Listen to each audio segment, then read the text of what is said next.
Pengen ke surga semuanya? Siap ke surganya sekarang?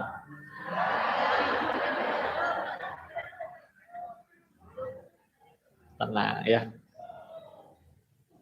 Bismillah ya.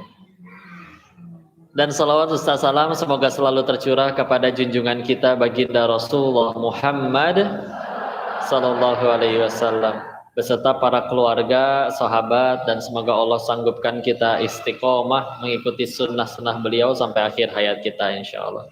Amin ya rabbal alamin. Salam takzim, salam kenal pada seluruh asatiz, alim ulama, kiai, tokoh masyarakat, ustazah, bunda-bunda, bapak-bapak yang dirahmati Allah, para pemuda hebat yang dimuliakan Allah. Terima kasih diizinkan ngaji bareng di sini. Terima kasih telah menjadi bukti maha baiknya Allah. Begitu sempurnanya Ia menutupi aib-aib diri ini, sehingga diri yang tidak layak dan penuh dosa ini diizinkan ngaji bareng di sini, bahkan diperlakukan dengan baik. Mohon doanya, mohon selalu nasihatnya. Semoga diri ini diampuni oleh Allah ya. Amin ya rabbal alamin. Insyaallah dapat judulnya panjang tuh, coba hafal nggak tuh, lihat belakang tuh ya. Jadikan tahun baru Islam 1445 Hijriah sebagai momentum perbaikan diri dan berakhlakul karimah. Pengen punya akhlaknya akhlak yang mulia. Kita langsung aja mulai ya berarti ya. Apa bedanya adab sama akhlak? Apa bedanya? Beda hurufnya kok, betul ya. Tapi salah satu penjelasan yang menjadi perbedaannya adalah adab itu bisa didapat dengan dipelajari, ya. Bisa didapat dengan dipelajari. Kalau akhlak didapatnya dengan beribadah kepada Allah. Beda tidak? Beda. Adab, bahkan kalau di Eropa ada buku buat belajar adab tata cara makan, ya. Ada susunan tuh, pisaunya dari yang paling gede sampai paling kecil, sendoknya, garpunya, ini sendok untuk apa, ini pisau untuk apa, ada susunannya, ya. Mesti tegak, jangan kepalanya yang turun ke makanan, makanannya yang mendatangi ke mulutnya, ya. Dan berbagai macam adabnya bisa dipelajari, ya. Tapi kalau akhlak dapatnya dari ibadah. Quran surat ke-29 Al-Ankabut ayat 45-nya, pas pojok kanan bawah pergantian juz ya, ke juz 21. Ya. Inna sholata tanha anil fahsya wal munkar wal dzikrullahi akbar. Ya. Sesungguhnya salat itu mencegah dari perbuatan keji dan munkar. Salatnya benar, bismillah insyaallah. Firman Allah nggak mungkin salah. Dia sendiri akan nggak mau, nggak sudi, tidak ingin, males terhadap perbuatan yang keji dan munkar. Ya.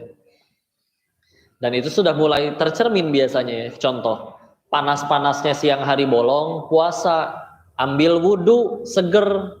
Nggak akan ada yang tahu kalau kita minum seteguk, 2 teguk sekalian kumur. Enggak tuh, enggak ada yang ngelakuin gitu, insya Allah. Ya. Di depan kalian akan diberikan berbagai macam pilihan sandal yang bagus, Bu.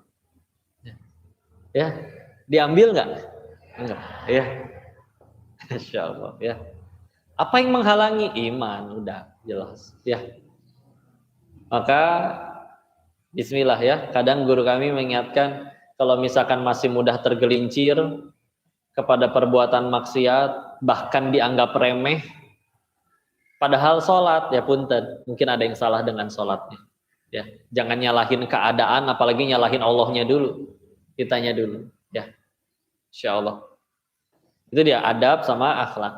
Dan bismillah, bicara akhlak itu, yang saya ketahui, ibarat pohon itu kan minimal 3 komponennya ya, ada akarnya, ada batangnya, lalu ada buahnya minimal lah ya. Walaupun nanti ada bunga, ada apa segala macam ya. Tapi kita ambil 3 itu dulu. Akarnya, batangnya, buahnya. Nah, akhlak Salah satu penjelasan yang kami dapat adalah akhlak itu kalau di dalam pohon tadi ibarat seperti buahnya. Apa? Buah. Namanya buah kan gak simsalabim ada. Pasti muncul dari pohon. Nah, itu pasti ada akarnya, pasti ada batangnya. Kalau akhlak adalah buahnya, maka akarnya apa, batangnya apa? Maka akarnya adalah akidah yang benar, yang bertauhid kepada Allah, ya. Dan batangnya adalah syariat yang dijaga, ya. Nanti tauhidnya sudah benar, lalu rela kesehariannya mengikuti syariat, buahnya pasti akhlakul karimah, ya. Ingat, Nabi sebagai manusia yang akhlaknya paling mulia, bahkan salah satu penyebab beliau diutus adalah liutamima makarimal akhlak, untuk menyempurnakan akhlak, ya. Kan bukan karena ikut seminar-seminar Mario Teguh begitu, bukan, Bu. Ya. Tapi karena ya sudah, beliau yang paling bertauhid dan beliau nggak cuma jalanin syariat, bahkan diri beliau pun menjadi syariat, ya. Maka kalau beliau yang paling berakhlak, oh jelas banyak sekali, ya, sampai ada kitab membaca adab-adab tentang adab-adabnya beliau, Adabul Mufrad, kalau pernah baca, Masya Allah, tentang akhlak-akhlak Islam, ya. Tadi, ya, dan bertauhid yang benar ini bukan sekedar oh Tuhan tuh satu, ya Allah doang, nggak cukup, Bu. Termasuk harus benar-benar meyakini baik dalam sifat rububiyah, uluhiyahnya, ya. Karena kalau enggak, contoh-contoh yang kadang masih mengganggu ketauhidan kita, contoh, ya. Kalau sakit kepala, terus minum obat, sembuh. Yang dipuji jangan obatnya, Bu. Kadang mah kebalik kita. Ini paramek memang dahsyat. Bukan. Ya. Ibu sembuh karena Allah atau karena obat? Mau ditelan satu kardus pun obatnya, Bu, kata Allah nggak sembuh? Nggak sembuh. Ya. Atau contoh, hey, jangan foto bertiga, nanti yang tengah mati duluan. Enggak, yang moto juga bakal mati demi Allah. Ya. Ya. Yang nggak ngapa-ngapain di rumah juga pasti mati kok. Ya. Cuma kan yang penting mati itu, ya, yang penting husnul khotimah, ya. Dan husnul khotimah itu bukan perkara mati karena apa, tapi mati sedang apa. Beda tidak? Kok matinya karena COVID, oke, tapi sedang sujud terakhir, husnul khotimah, ya. Kok matinya di masjid, ih keren, tapi lagi nyolong speaker jatuh ketimpa, ya. Berarti husnul khotimah. Nah, karena kita nggak tahu dipanggilnya kapan, biar standby, kapan aja ready, ya udah, ya, istiqomah aja dalam kebaikan. Apalagi lewat tempat sepi, nggak perlu punten Mbah, saya nggak ganggu, nggak usah, Bu, beneran jangan, ya.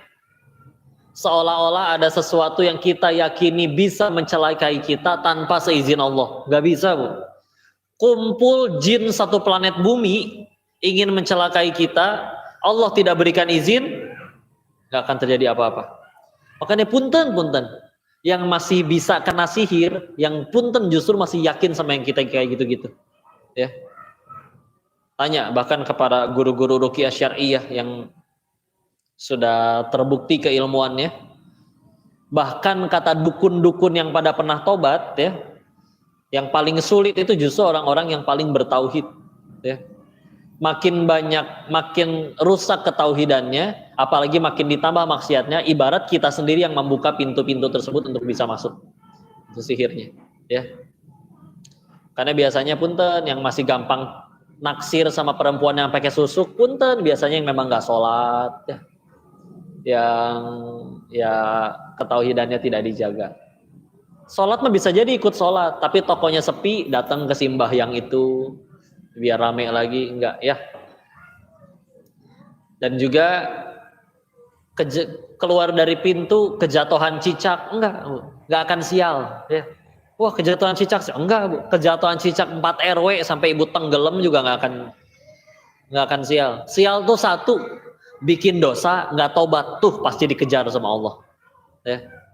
Kok Ada yang kejatuhan cicak terus dia sial, pilihannya cuma dua. Kalau nggak gugurin dosa, pasti meninggikan derajat, tambah dekat ke surganya Allah. Ya. Kok abis kejatuhan cicak, suaminya selingkuh, bukan karena cicaknya, Bu. Ya. Apa kaitannya? Nggak ada. Ya. Dan kalau misalkan setelah diselingkuhi, ibu tambah bertakwa sama Allah, tadi yang nggak pernah tahajud jadi tahajud, bismillah, bisa jadi di hadapan Allah derajat ibu sudah lebih tinggi atau lebih terjamin surganya daripada istri yang suaminya nggak selingkuh. Beneran, sakit mah sakit, iya manusiawi. Meskipun yang suaminya nggak selingkuh, jauh usah disuruh selingkuh juga ya, jangan. Bapak selingkuh dong, jangan ya. Tauhidan ya. Atau jangan percaya kemarin ini agak beberapa tahun lalu ya, di Jawa Timur sudah cukup lama ada anak kecil kesambal petil, kebalikan jadinya kesambal petil kesambar petir ya, sambil megang batu, lalu akhirnya batunya dipercaya bisa nyembuhin orang katanya. Orang teh datang bawa air di gayung, nanti dicelupin batu si anak itu sembuh. Tahu batu ponari ya. Jadi kalau airnya udah dicelupin batu itu namanya jadi ponari sweat namanya. Oh udah ganti ya, enggak sembuh dari Allah ya, bukan dari situ. Jangan sampai mengganggu, jangan sampai merusak ketauhidan ya. Itu satu ya. Lalu kalau tauhid sudah benar, bismillah insyaallah, maka akan rela keseharian dan tingkah lakunya nurut sama syariat ya, nurut sama syariat, baru nanti hasilnya akhlaknya mulia. Punten ya. Di negara-negara yang maju, Jepang, Korea, Singapura gitu ya, bersih, disiplin luar biasa. Tahu nggak di Jepang itu sampai pernah ada, kita kalau masuk ke jalan tol kan ada kartu tol ya. Jadi isinya pakai saldo, isinya duit kan. Mereka saking tepat waktunya, ada kartu untuk naik kereta, saldonya bukan diisi pakai duit tuh, tapi diisi pakai waktu. Jadi misalkan dari kota A ke kota B 30 menit. Saldo di kartu kita misalkan isi, "Mang, meser deh 60 menitan ya, 60 menit." Di sini pakai Sunda enggak sih? Hah? Campur ya. Ya misalkan isi ya 60 menit. Lalu begitu di tap kartunya, saldo Anda 60 menit berkurang tinggal 30 menit. Saking tepat waktunya. Disiplin bukan? Disiplin luar biasa, akhlaknya Nabi itu ya. Lalu tapi kejadian ya, ini kejadiannya di Singapura, ada mahasiswi loncat dari apartemennya lantai 14 menemui aspal di bawah, wafat seketika jadi manusia geprek ya. Kita berduka, tapi ketika dicek oleh polisi, dicari di kamarnya, pengen nyari tahu kenapa dia bunuh diri. Ketemu ada buku diari, tahu buku diari nggak? Yang suka ada gembok kecilnya, teh lucu, tempat manusia mencurahkan. Ya. Setelah dibaca, ternyata gadis ini, mahasiswi ini bunuh diri karena jerawatnya nggak sembuh-sembuh. Ih, meni bahagia sih ibu ya. Beneran tapi ada Bu. Maka gimana, apa ibrohnya? Ditanya, anaknya seperti apa? Sekolahnya pintar, kok teman-temannya sopan, kok orang tuanya santun, nilainya juga bagus. Apa yang salah? Ternyata yang salah satu, Tuhannya bukan Allah, Tuhannya penilaian makhluk. Jadi ketika di sekolah diledekin di kampusnya, ih jangan temenan sama dia, jerawatan. Buat apa saya hidup kalau dihina begini? Loncat, hilang aja nyawa seseorang. Ya. Kadang ada yang bertanya kan, kok aku mah nanti aja berhijabnya, yang penting hatiku dihijab. Itu gimana ceritanya ya? Kalau kata Buya Yahya, punten ini kata Buya Yahya ya, ada kesombongan pada diri orang itu. Terus kamu menganggap orang lain yang sudah berhijab hatinya tidak sebersih kamu gitu. Ya. Padahal ya sudah, nurut-nurut sambil bersihin. Yang udah berhijab terus dikatain soalim, jawab dengan tegas. Berhijab bukan tanda orang alim, tanda pengen jadi alim. Berhasil jadi alim nggak tahu. Allah tolong jadi, Allah nggak tolong, saya mah hamba, cuman bisa ikhtiar. Alhamdulillah surga kita bukan di mulut orang, ya. Nah, tapi kalau tadi Tuhannya bukan Allah, tadi kan ini jadi pelajaran. Silakan punten ya, belajar akhlak iya kalau pengen jujur ceritanya nih. Banyak orang yang non muslim misalkan sedekahnya lebih banyak daripada yang Islam. Ya, lebih sopan, lebih santun, lebih empati kadang kepada orang lain, ya. Tapi ketika belajar akhlak tidak dengan cara Islam tadi, yaitu dengan akidah yang benar, syariat yang benar, bisa akhlaknya jadi sopan, tapi ada masalah dikit, stres Bu, pengen mati. Coba lihat orang-orang suci terdahulu, orang-orang soleh terdahulu ya. Iya, akhlak mereka mulia, tapi nggak ada tuh yang menyesal, oh saya nyesal jadi nabi, nggak ada, ya. Dimakan oleh ikan paus hanya sekedar lelah mendakwahi umatnya. Nabi Yunus alaihissalam ditelan 3 kegelapan, kegelapan malam, kegelapan dasar laut, kegelapan perut ikan. Apakah berdoanya ya Allah kieu-kieu teuing atulah ujian teh kan saya teh nabi? Enggak tuh. Untung beliau bukan orang Sunda, ya. Ya. Terus malah berdoanya la ilaha illa anta subhanaka inni kuntum minal zalimin. Diabadikan Quran surat ke-21 Al-Anbiya ayat 87. Kalau pengen nulisnya cepat 21.287 ya.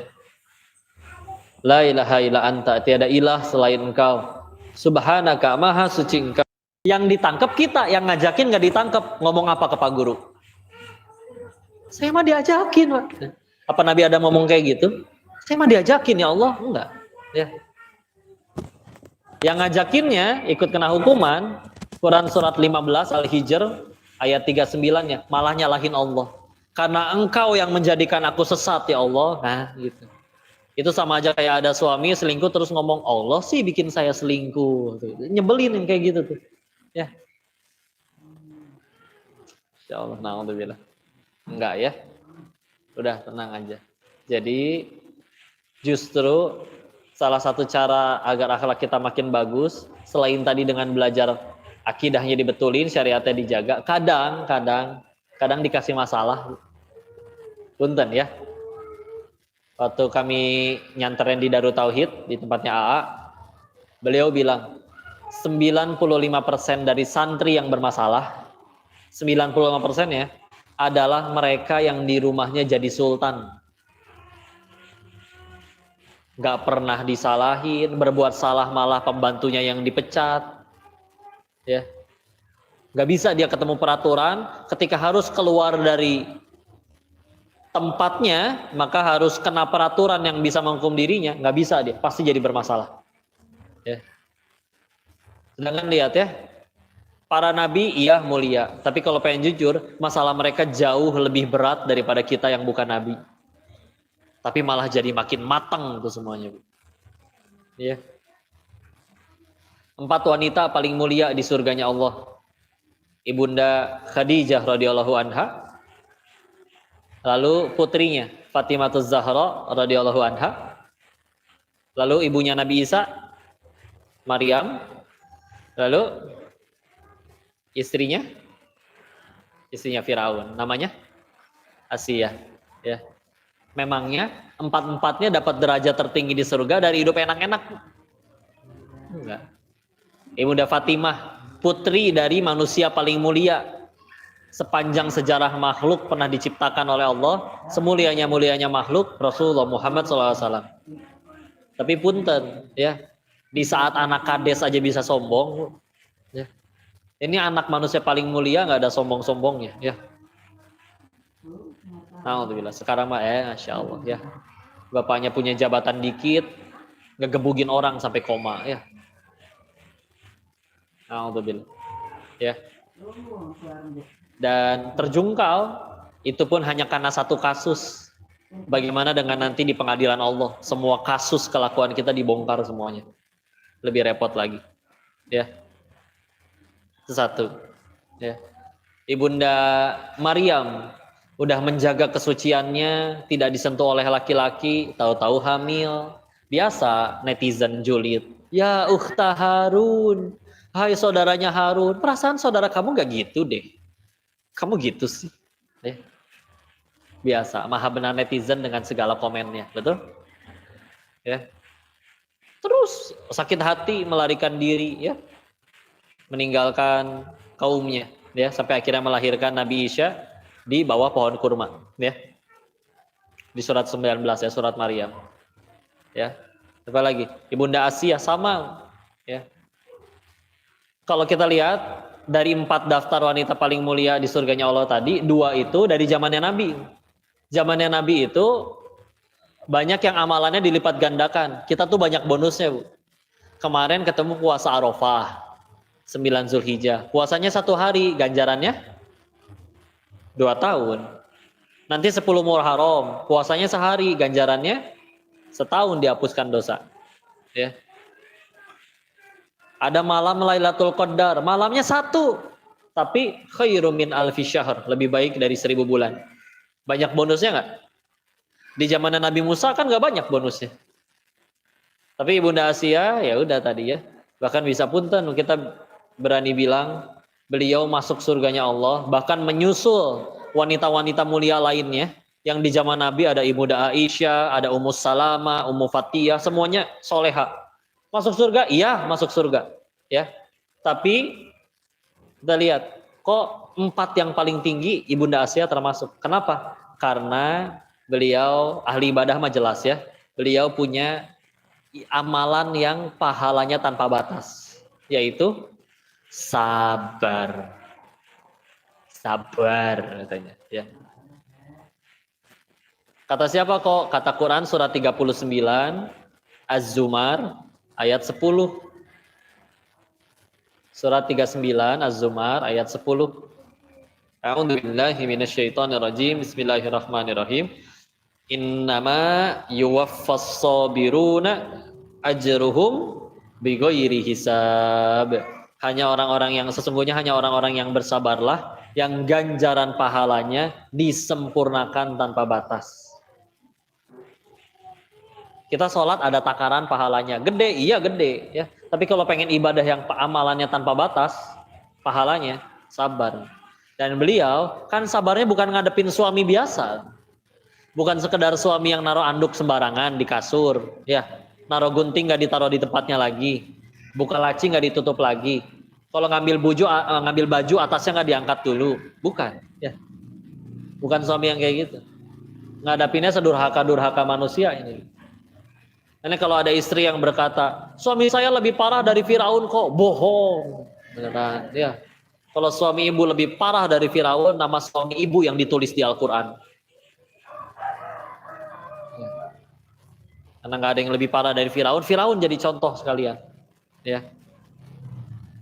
Ibunda Khadijah, ini mah nggak ada lawannya, Bu.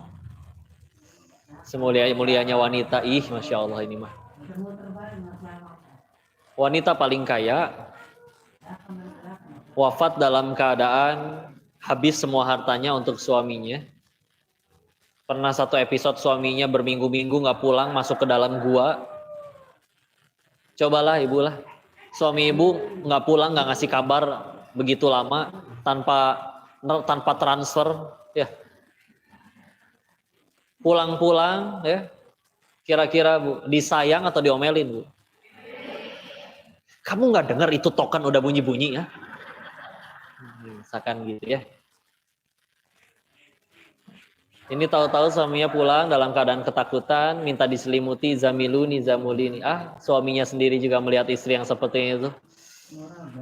Belum ngomong sama istrinya aja, baru ngelihat wajah istrinya sudah hilang separuh kegelisahannya.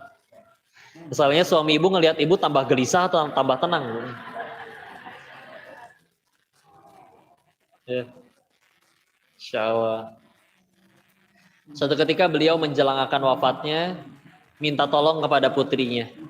Ya wahai putriku Fatimah, sampaikan kepada ayahmu, boleh tidak sorban yang biasa ayahmu menerima wahyu dijadikan kain kafanku. Nanya kan putrinya, kenapa ibu nggak bilang sendiri? Dijawab, aku malu, takut baktiku selama ini belum cukup kepada ayahmu. Kalau saya ada di situ mah Bu punten, nggak cukup belah mananya bunda. Bunda teh abis-abisan semuanya buat suami bunda. Dengan sukarela tanpa pernah meninggikan suara, nggak pernah marah. Ya. Dan bahkan berkata nanti kepada suaminya di riwayat yang lain, "Hai Rasulullah, jikalau kelak nanti aku telah wafat dan kau butuh pertolonganku untuk berdakwah menyeberangi lautan, gali tulang belulangku, jadikan jembatan untukmu menyeberangi lautan." Udah meninggal pun masih pengen berbakti segitunya. Ya. Kan ya Masya Allah ya, beliau.